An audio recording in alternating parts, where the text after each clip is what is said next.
What's going on, Razzball Nation? This is Razzball Radio Fantasy Sports Network. I'm your host, Nick Capozzi, and today is Wednesday, so we are talking injuries with my man, Seth Klein. Where is he? There he is. Hey, handsome, how are you? Good. How you doing? Man, I'm pretty darn good, except, I hate talking injuries. It's not a lot of fun, But listen, we got to do it. We got to cover it because it is the dun-dun-dun-dun National Football League, and injuries play such a critical role. This is what we're going to do it on Wednesdays because you people need to be in the know. And that's why Seth is here. You can follow him on Twitter at Seth the DA Sportsman. Seth. Yes, sir. How are you? I'm good. How's it going with you? Well, I'm pretty good, man. It's good to have you on for the first time this year. We are excited, or football season, we are excited to have you here. So let us kick off right away, talking with some injuries. Let's start with Vernon Davis, and this one we won't really go into because the ankle injury was minor. There's also no one really there to go pick up. Do you expect him to play this week? Right now it's looking like he may. I think it's about 50-50 still. I think there's a possibility they could hold him out. But like you said, it's not really a situation where there's any backup. In fact, one of their backups also got hurt, Vance McDonald. Exactly. So they're good. If they do decide to sit him, they're going with their third string. All that really means is fire up Michael Crabtree. Stevie Johnson even gets a boost there. So it's more about the receivers that are going to get the better results from that injury. I hear you, but I got to see something out of that offense because they look terrible against the Bears. They look good against Dallas, but I could look good against Dallas with a couple of Pop Warner football kids. So Yeah. what are you gonna do? All right, let's get to the stuff that really matters. The key players who have been dinged up, starting with A.J. Green, suffering from turf toe. They're saying a couple weeks, probably back after their bye week. What are you hearing about A.J. Green?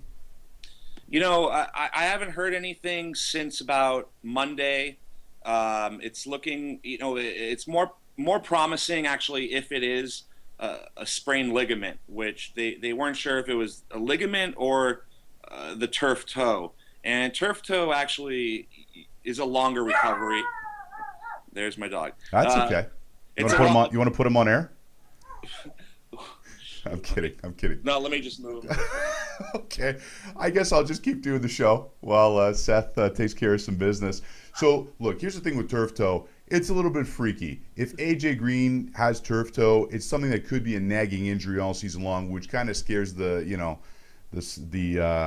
let's just say just scares me. Scares me. Exactly. The turf toe it's also the tendon. It's a tendon injury, but it affects the joint more. It's the tendons that are attached to the actual bone in the toe, as opposed to the moving parts. So yeah, it's something that's very similar. If we know about sports injuries, about plantar fasciitis. Right. Plantar fasciitis will be like in the foot. It's sort of the same sort of feeling for an athlete. When I don't know if you've heard, and we've all heard the feeling when people get plantar fasciitis and they press down their foot. It's like a glass going through their foot. So the turf toe is very similar, but in your toe, in your big toe. So we're hoping it's just the ligament. It's not as serious, and I think that's what the Bengals are saying. So it may just be a couple weeks, but they have the bye in week 4, so they may just hold him out till after that. All right, sounds good. Ryan Matthews is a guy that I had in a couple leagues where I got him at good value, but I've had to make a ton of waiver claims for Donald Brown this week because Matthews is out 4 to 5 weeks. Indeed. And Matthews, to me, I've got a lot of questions about this. To me, if you need bench space, he's someone I'm okay dropping. He has not performed well. Really? You drop him even after the year he had last year? Well, I didn't personally, but I've gotten questions about, hey, I really need a running back this week. I had Charles, I have Matthews. Ugh. What do I do? To me, you panic. Yeah. Well, I don't think it's really a panic necessarily. I mean, you're talking about a guy like Matthews who's, we all know, has always had injury issues. So for him, maybe for someone that isn't always hurt, this is okay, I'll be out a few weeks. But for a guy like Matthews, who we know always misses games, this could turn out into a longer thing. And he didn't look great so far in the year. And like you said, they got Donald Brown now. I think they're okay with going with Brown. And I think that if it does turn out to be 4 or 5 weeks, like they're saying, I mean, let's say Brown reels off, 2 or 3 100-yard games. I mean, I don't see the Chargers installing Matthews back into that starting lineup if they got things working with Brown and Woodhead. If you need the bench space, I'm okay with it. I mean, you definitely don't want to clog up a spot, especially if you only have like 4 or 5 bench spots with a guy that you know isn't going to play for the next 6 weeks. Yeah. In a really important league that I'm in, I made a heavy waiver claim on Kirk Cousins because I had RG3 and RG3. I'm starting to wonder if this guy's made of paper mache because how do you hurt yourself without getting hit? I mean, I've seen guys, tweak a knee, without actually getting hit just by, running around. But RG3 apparently can also damage his ankle that way. I picked up Kirk Cousins. I spent $45 on my fab because I needed the quarterback. Just talk about RG3. I'm actually gonna unplug my headphones and not listen. It upsets me too much. Yeah, another guy, drop him if you have him. Pick up Cousins. I'm with you. I actually bid, I think, like 25 in one league for Cousins, super flex league. I thought I was going to get him. Someone bid like 60. So, and we only have like 100 budget. So I wasn't willing to spend that much. I would have liked to have had him. But, Gruden made some comments this week that are very, very ominous. He sort of alluded to the fact that when he came on board, he preferred Cousins over RG3. And I have to I'm inclined to agree with him because last year we saw the way Griffin looked. Wasn't very impressive. He looked scared on the field, tentative. And now coming into this new offense where it's more of a pocket-type passing game, I think Cousins is the best fit for that team. I think he's the best fit for the receivers there. And to answer your question about injuring yourself non-contact, I actually had a very similar injury myself last year playing basketball. I came down on my foot going for a rebound, didn't touch anybody, and my foot just broke. So I still can't walk without pain. So, yeah, it's very possible.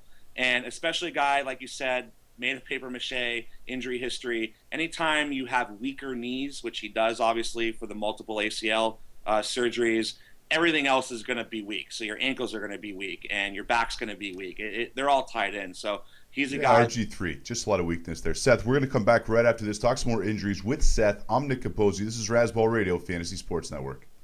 Welcome back, Razzball Radio. Nick Capozzi, Seth Klein at Seth the DA Sports Guy, Sportsman. He always throws me a curveball.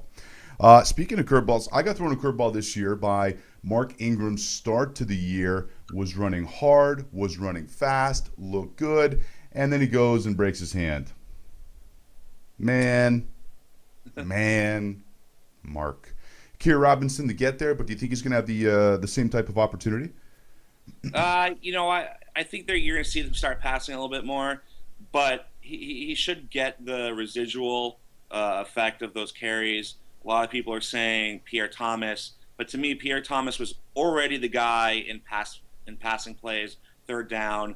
I do think maybe he'll get a couple more carries, but we've seen the way Sean Payton likes to use Pierre Thomas. He rarely gives him the ball, maybe some goal line type stuff once in a while. Keir Robinson, yes, go pick him up. He's going to be the quote-unquote lead back there. But, we all know that, how serious of a name that really is in the Saints offense. All right, speaking of serious names, Jamal Charles. Apparently it's a mild high ankle sprain, which seems kind of like a bit of an oxymoron to me. People were scrambling to get Niall Davis, who did pretty good. I mean, the yardage was okay. He had 79 yards, I believe, on 22 rushes, but he did have a couple of touchdowns against a pretty good Denver defense. Jamal Charles, how long is he going to be out? Yeah, I agree with you. Mild high ankle sprain. I agree with that. It's a very sneaky way of naming it. But yeah, that's like low sodium soy sauce. Just right. Yeah, it's not real, people. So anyway, yeah, I think you will see him out at least a couple weeks. They have their bye in week 5, so it's possible. And as you've seen from these injuries so far this year, a lot of teams are saying we'll hold him out till after the bye week. Right. And I think that's very possible. They have a capable backup in Davis, and I think that Reed may keep him out until then. It's possible he comes back early, but we've seen with high ankle sprains in all sports, they are not something that heals quickly. They're very easily aggravated. They definitely don't want to rush him back. They have not started the season well. They're 0-2. So I think if they can get a couple wins in the next 3 weeks, maybe go 2-1, I think you'll see him after the break. All right. Speaking of rushing people back, I'm kind of hoping that the Jets sit out Eric Decker. I don't have any shares in Decker this year, but if you do, you probably want to see him rest because they need him. There is no one else there. I mean, like Curley is next in line for catches. That's ugly, man. That is an ugly pass catching core. Are they going to sit Decker this week, or is he going to play? I think he may sit. But they have a Monday night game, so we'll see. The extra day maybe helps. Like you said, I think it's smarter to sit him. We all know with hamstring injuries, people suck. Yeah, they do, and a lot of players want to come back and rush it back, and as soon as they do it, they make it worse. And like you said, no options there. They have some guy from the Three Stooges, like you said, playing receiver there, and David Nelson, not really a tight end game there. So we'd like to see Decker rest. It's just week 3. Get him healthy for the rest of the season. Absolutely. Speaking similar situation, Roddy White was held out of practice on Monday. Thursday night game, so you're going to have to make a decision there whether or not you want to go with him. Do you think he's going to play tomorrow night? I do think he's going to play.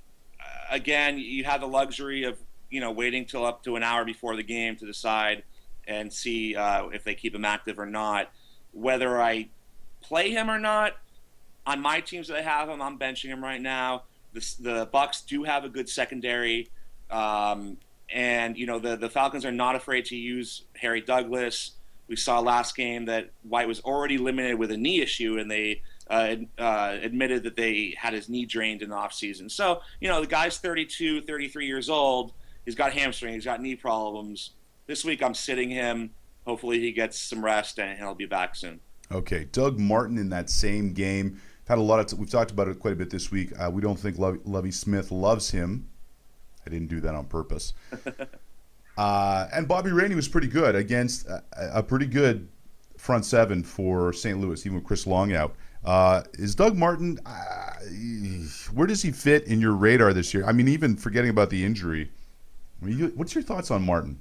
I haven't been a big fan all season. He came into the year, obviously, with questions from last year, injury problems. And like you said, Lovey is not a fan. I won't use the word love. But he's not a fan. And, he's part of the old regime, as they say, Martin is. So, Lovey's kind of brought in a few defensive guys, his own offensive coordinator, things like that. And he could turn out to just be a one-year kind of wonder, Doug Martin. Yeah. And I really like Rainey. And I think this week especially, even if they both play, I'm starting Rainey on teams where you can play multiple backs because that Falcons defense did not look good and it does not look good against the run. Oh, don't even get me started about the Falcons. Man, did they look bad against Cincinnati, although Cincinnati's got an exceptional defense. Jordan Reed, again, another paper mache, or I'll say it in French, papier mache, Washington football player. But Niles Paul looked real good. Jordan Reed's such a tease, though, because he looks good. He's one of those guys that fills out a uniform real well. When he's on the field, looks great, and then he's hurt again. How long's he out? It's day to day right now. He hasn't played since the first week. I think he only had a couple snaps. They haven't said whether he's going to play this week. What Gruden did say was that he wanted to see him practice all week. So I haven't heard yet if he had practiced Monday or Tuesday, but Wednesday is usually the key day. If you're not practicing by Wednesday, right, chances are, unless you're like Arian Foster and they're just holding you out to keep you fresh, you're probably not going to play. And like you said, they've got great production out of this guy, Niles Paul, former wide receiver. They're in no rush, I think, to get Reed on the field and have a chance of aggravating the injury because they've gotten such good play out of this backup tight end. All right, we got about 30 seconds here. No Sean Marino, dislocated elbow. Those always look painful to me. Damian Williams, the running back, not the wide receiver, because they also have a wide receiver in Miami named Damian Williams. You getting him at all? Yeah, in deeper leagues, I think Lamar Miller is going to be the back there. Williams is a rookie. And, yeah, the difference because he's with an E and the receiver has an A in his first name. But, spend a couple bucks, deeper league, definitely dynasty league, but I'm not breaking the bank for him right now. All right, we got more stuff to talk about with Seth Klein of Razzball. He posts on Wednesday his injury report and start sits on Friday. You can check it out, Razzball, under the football tab, razzball.com. Okay, this is Razzball Radio, which is what I'm talking about. Razzball, Fantasy Sports Network, back right after this. Welcome back, Razzball Radio, Fantasy Sports Network. Nick, Seth, talking fantasy football. So we went through the injuries, Seth. In this segment, what we're going to do, a couple things. Brandon Funston, who, wonderful writer with Yahoo, always publishes his big board. And it's always one of the things I go check because they're taking into account past, present, and future, upside. So it's always one of my go-tos. And here's a couple of not outliers, but guys that I don't necessarily agree on, but I'd like your take because you are the sportsman. Brandon has DeMarco Murray all the way at number 2, and I love the production that DeMarco has. Cowboys last year were one of the most efficient running teams. People don't realize that because they were always behind, and Romo was always chucking interceptions. But all the way at number 2 for a guy with the injury track record that Murray has, how do you feel about him at number 2? So far I like him there. The Cowboys look committed to the run this year. They're giving him the ball on the goal line, which they didn't do as much the last couple of years. And, new offensive coordinator, I like him there. And, he stayed healthy all of last season. So, he had some nicks and bruises, but if I'm not correct, I think he played all 16 games. So I like him there. He's just demolishing everyone right now. And I look to continue that production in a division that has very, very poor defenses. Rest of the season, would you rather have Murray or Le'Veon Bell? I think right now Murray. I think Bell, you get a lot of the upside with the pass catching if you're in a PPR league. But I think, you look at these huge yardage games from Murray, and I don't see a lot of big yardage games like that from Bell. Combination, yes, but right now Murray. All right.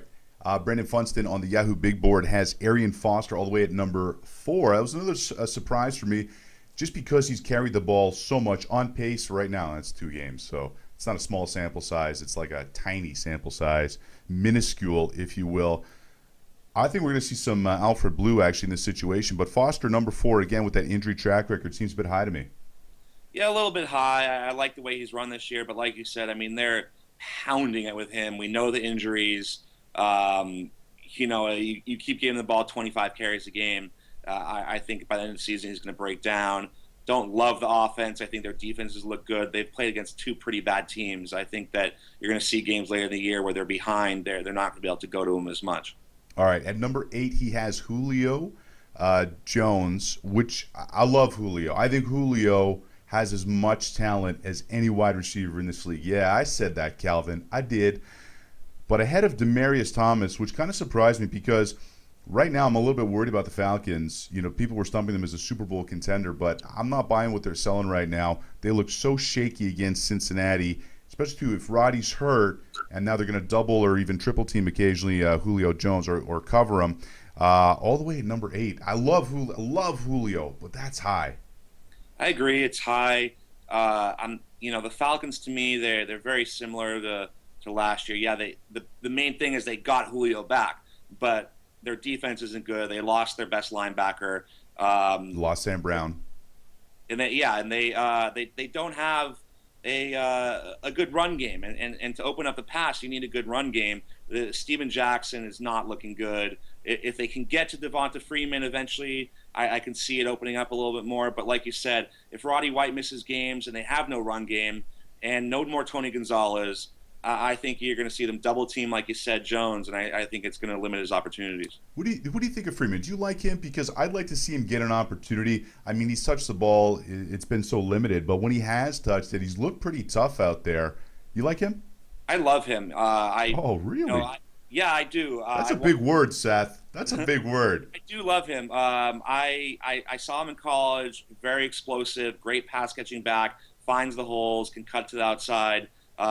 We saw him if you watch Hard Knocks, and I saw him in the preseason, and he was the number 1 rusher in the preseason for any NFL team. So I really like him, and I think they're just treading water with Jackson right now. Right. He's old. He's slow. He's going to be Michael Turner 2.0 in about 2 weeks. I think Freeman's the future for them, and I think they need to realize that at some point. All right, at number 14, Brandon Funston on his big board, available at yahoo.com, has Eddie Lacy at 14. I was buying into the top 5 running backs this year. There was people who were saying that there's the potential that Eddie Lacy could wind up as the number 1 running back this year. I could see that. Gets concussed game 1, doesn't put up a lot of yardage game 2. Number 14. What do you think about Eddie Lacy? I agree with you. I think he's going to be back in that top 6, 7 running backs by the end of the season. The first 2 weeks faced arguably one of the 2 toughest run defenses in the NFL. Sure. And I think right now he's a great buy low opportunity. Owners might see that production. He had the concussion. He's a great back, tough runner, big guy, can catch the ball. Goal line back. I think he's going to get back up in that top 10 pretty soon. All right, a couple more guys in again. Yahoo's big board. Cordero Patterson, number 28.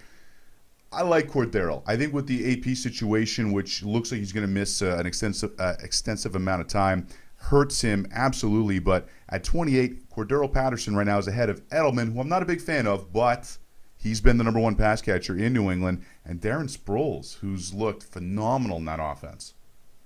Patterson, I love the talent. I love that they can utilize him all around the field. But without Peterson, we saw last game that offense just isn't as good without obviously AP. And they're not going to be able to. They're not going to have to key in as much on the run game. They have Jennings and they have Rudolph, but other than that, there's not a lot of pass catching options either. And of course, Matt Castle, we know he's not the long-term answer. I think, this is my opinion, you'll start to see a little bit transition in the next few weeks, maybe to Bridgewater, because I think with Peterson out, I think they know they have no chance, and I think you're going to start seeing them building towards the future. Yeah, I think we might see some Blake Bortles too. Real quick, though, on that Minnesota situation, we got to wrap this up.